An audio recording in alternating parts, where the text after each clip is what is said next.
Sa Pilipinas, tinapay ay isa sa mga paboritong pagkain ng marami, sa agahan, merienda o kahit pangbaon sa school at work.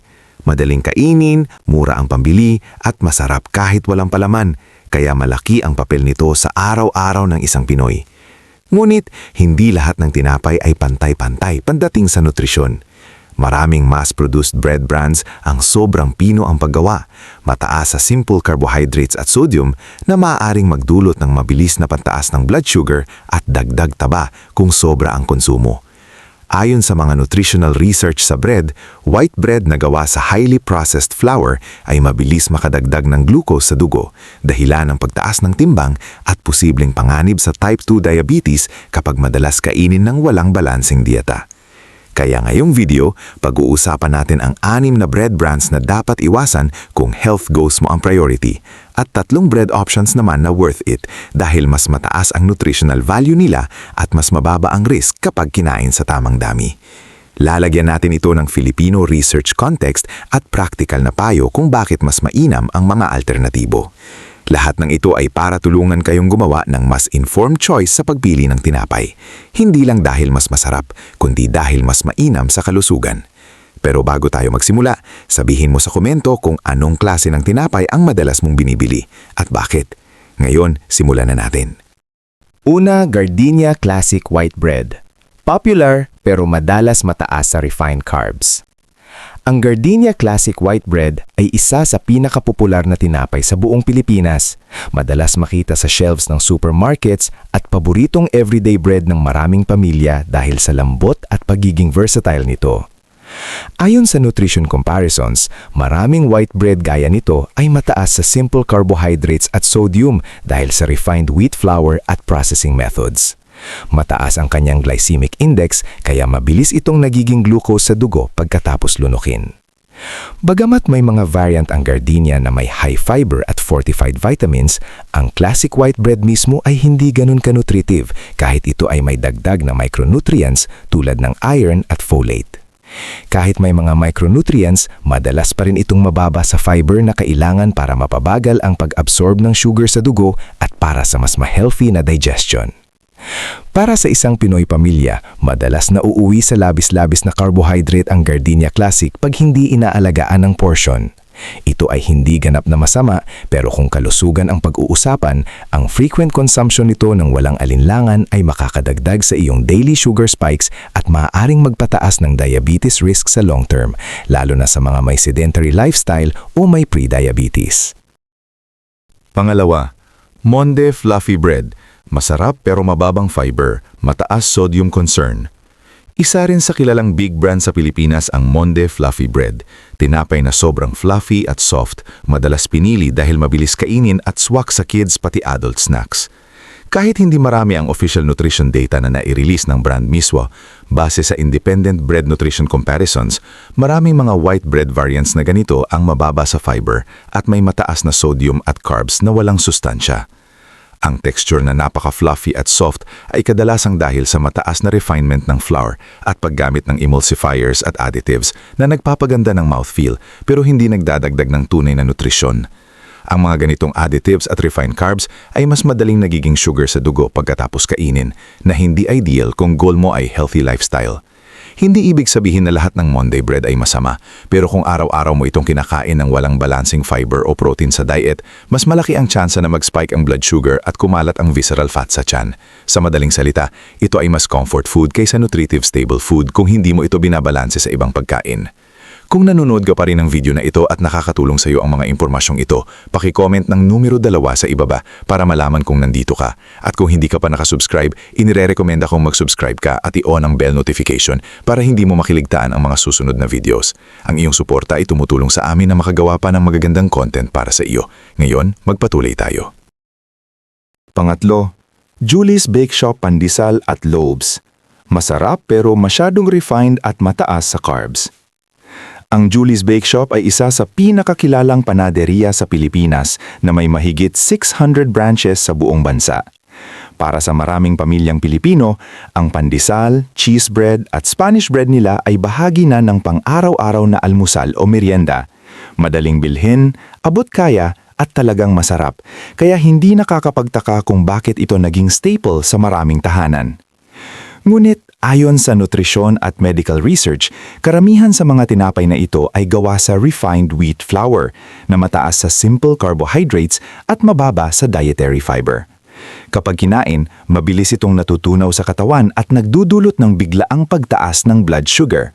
Ipinapakita ng mga pag-aaral na ang madalas na pagkain ng refined carbs ay maaaring magpataas ng panganib ng insulin resistance, type 2 diabetes at patuloy na pagtaas ng timbang, lalo na sa mga nasa edad 40 pataas.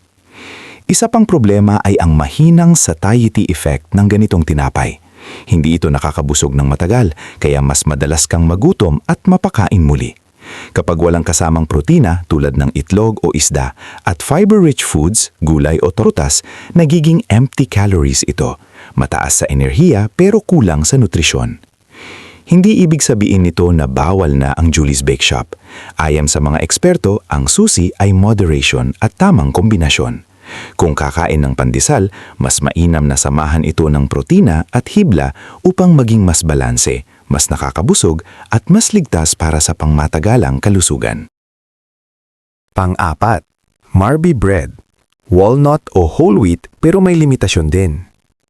Ang Marby bread, lalo na ang mga whole wheat at walnut variants, ay kadalasang itinuturing na mas okay na alternatibo kumpara sa karaniwang puting tinapay. May konting dietary fiber, walang trans fat at ayon sa kanilang label ay cholesterol-free. Kaya sa unang tingin ay mukhang mas ligtas para sa puso at pang-araw-araw na pagkain. Sa ilang pag-aral sa nutrisyon, ang whole wheat bread ay may bahagyang mas mababang epekto sa blood sugar kumpara sa refined white bread, lalo na kung ikukumpara sa sobrang pinong harina. Pero ayon sa proven nutrition research, mahalagang tandaan na hindi lahat ng whole wheat ay pantay-pantay. Maraming commercially produced breads, kabilang ang Marby, ay dumadaan pa rin sa refining at processing, kung saan nababawasan ang natural na B vitamins, magnesium at antioxidants ng butil. Sa katunayan, mas mababa pa rin ang fiber content nito kumpara sa 100% whole grain o sprouted grain breads, na mas napatunayang nakakatulong sa digestion at blood sugar control. Isa pang mahalagang punto, ang label na whole wheat ay hindi otomatikong nangangahulugang mababa sa asukal o sodium. Ayon sa mga pag-aral, ang sobrang sodium at added sugar sa tinapay ay maaaring magpataas ng blood pressure at magdulot ng insulin spikes kung araw-araw at sobra ang konsumo. Kung umaasa ka lamang sa Marby bread bilang pangunahing source ng fiber, maaaring hindi ito sapat. Ipinapakita ng research na mas epektibo pa rin ang kombinasyon ng gulay, prutas, legumes at tunay na whole grains para sa healthy digestion, mas stable na blood sugar at mas mahabang pakiramdam ng busog. Sa madaling sabi, mas okay ito kaysa puting tinapay, pero hindi pa rin ideal kung health ang pangunahing goal. Mas mahalaga pa rin ang kabuuang kalidad ng iyong diet. Pang-5, packaged bread na sobrang mataas sa sodium at asukal. General Market Brands. Maraming packaged bread sa mga supermarket sa Pilipinas ang mukhang harmless sa unang tingin, malambot, masarap at madaling kainin araw-araw. Pero ayon sa iba't ibang proven research sa processed foods, maraming generic white loaves at flavored breads tulad ng chocolate, cheese at filled breads ang mataas sa sodium at added sugars dahil sa preservatives at texture enhancers na nagpapahaba ng shelf life at nagpapalambot ng tinapay. Ito ang madalas na hidden risk na hindi napapansin ng maraming Pilipino. Ipinapakita ng Global Nutrition Studies na ang mataas na sodium intake mula sa processed bread ay may direktang kaugnayan sa pagtaas ng blood pressure, lalo na sa mga adults at seniors. Samantala, ang refined sugars naman ay mabilis magpataas ng blood sugar na delikado para sa may diabetes risk, insulin resistance o problema sa timbang. Dahil tinapay ay madalas kainin sa almusal o merienda, nagiging silent contributor ito sa araw-araw na sobrang sodium at asukal sa katawan. Kapag hindi binabasa ang nutrition label, madaling pumili base lang sa lambot o tamis, nang hindi namamalayan na lampas na pala sa rekomendadong daily intake ang nakokonsumo. Ayon sa health experts, mas mainam pumili ng tinapay na lower sodium, lower added sugar at mas mataas sa fiber, dahil ang fiber ay nakakatulong sa blood sugar control at mas matagal na pagkabusog.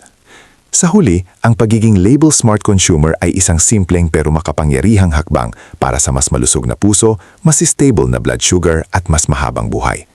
Hindi lahat ng tinapay ay masama, pero hindi rin lahat ay ligtas kainin araw-araw. Pang-anim, sweet and flavored bread variants, mamon-like o may palaman.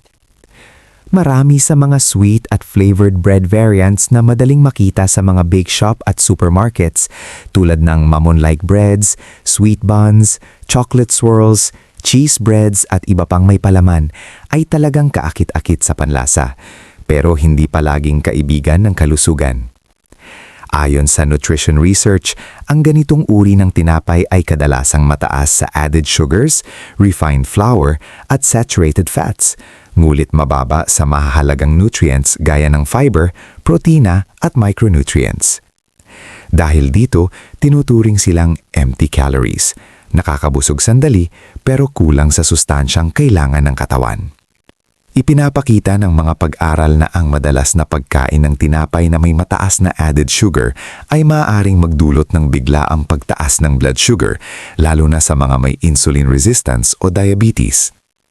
Ang paulit-ulit na sugar spikes ay inuugnay sa mas mataas na panganib ng type 2 diabetes, obesity at cardiovascular disease sa pangmatagalan. Dagdag pa rito, ang saturated fats na karaniwang ginagamit sa mga palaman at dough enhancers ay maaaring magpataas ng LDL o bad cholesterol na hindi ideal lalo na para sa mga nasa edad 50 pataas. Para sa maraming Pilipino, karaniwan ng partner ng kape ang matatamis na tinapay tuwing umaga o merienda. Ngunit ayon sa dietary guidelines, mas mainam na limitahan ang ganitong breads at piliin ang whole grain o high fiber options na may mas mababang sugar content. Kung talagang hindi maiwasan, ang susi ay moderation, maliit na portion at hindi araw-araw.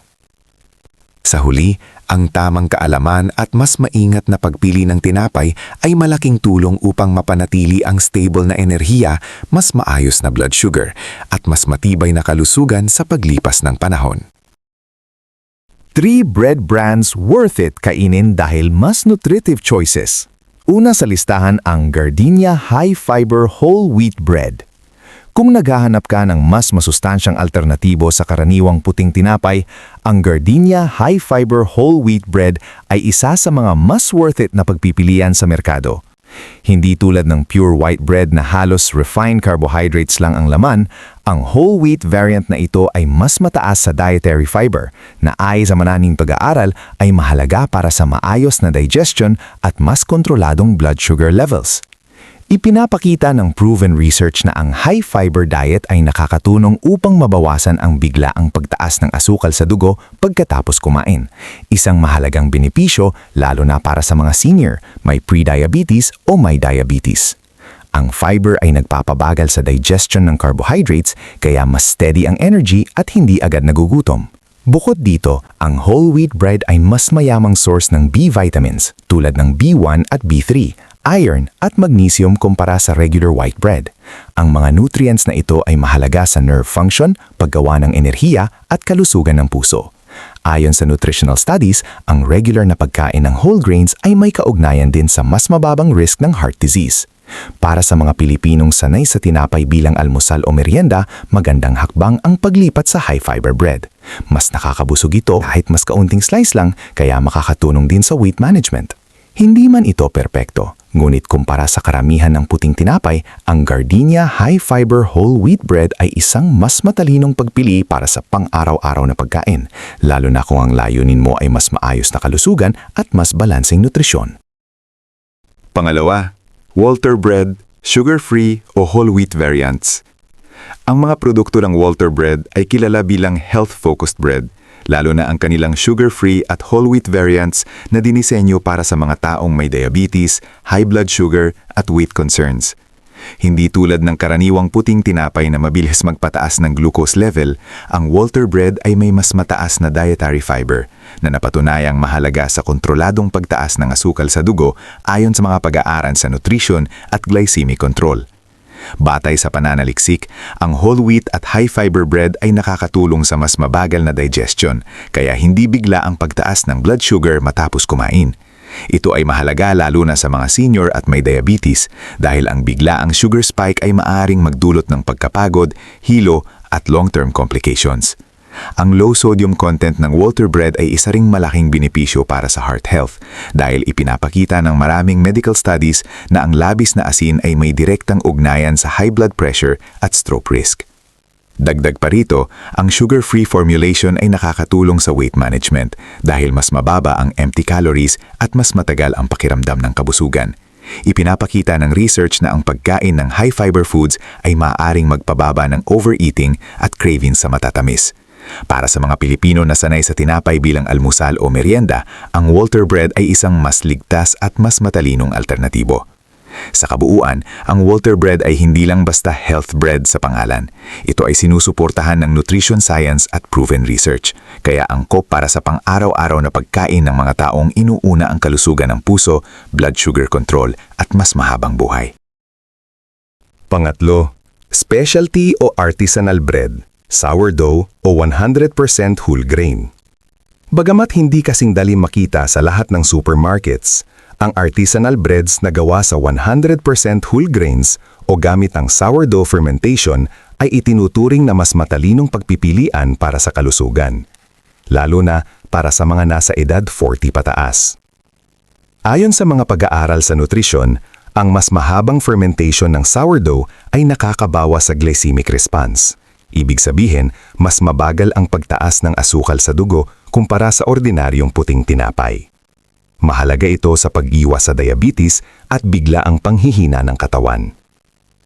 Ang 100% whole grain bread naman ay mayaman sa dietary fiber, B vitamins, magnesium at antioxidants na tumutulong sa maayos na pagtunaw ng pagkain at mas mahabang pakiramdam ng kabusugan.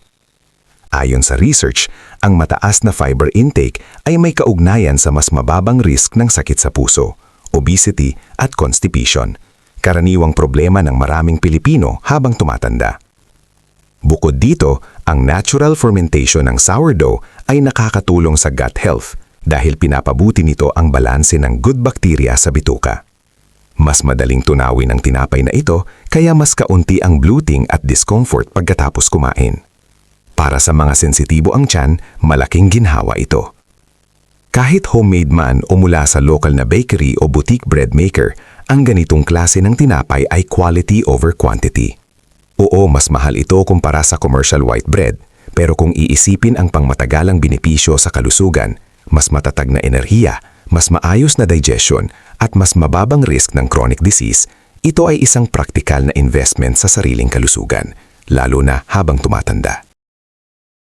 Pangwakas na kaisipan.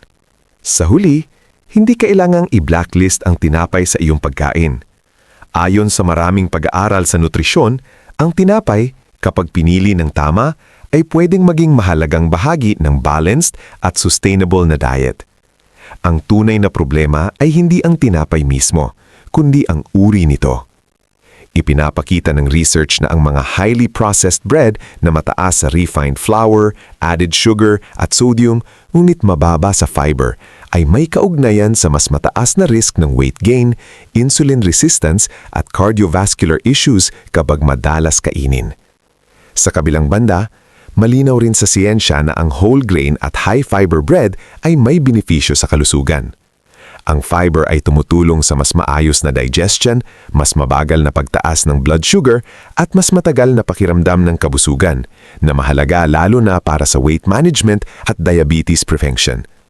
May mga pag-aaral din na nagsasabing ang regular na pagkonsumo ng whole grains ay konektado sa mas mababang risk ng heart disease at stroke. Para sa ating mga Pilipino, mahalagang maging mapanuri sa nutrition label. Huwag basta magpapadala sa marketing claims. Tingnan ang fiber content, iwasan ang sobrang daming asukal at sodium at pumili ng tinapay na may tunay na whole grains bilang unang sangkap. Mas mainam din kung ipapares ang tinapay sa protina at gulay para mas balanse ang pagkain. Sa madaling salita, ang panganib ay wala sa tinapay mismo, kundi sa sobrang refined choices at hindi balanseng pagkain. Ang tamang kaalaman at mas matalinong pagpili araw-araw ang susi sa mas malusog at mas mahabang buhay. Kung nagustuhan mo ang video na ito at nakatulong ito sa iyo, mangyaring i-like, mag-subscribe at i-share. Ang inyong suporta ay tumutulong sa amin na patuloy na gumawa ng magandang content upang kayo ay mabigyan ng kaalaman at inspirasyon. Salamat sa panonood at inaasahan naming makita kayo sa susunod na video.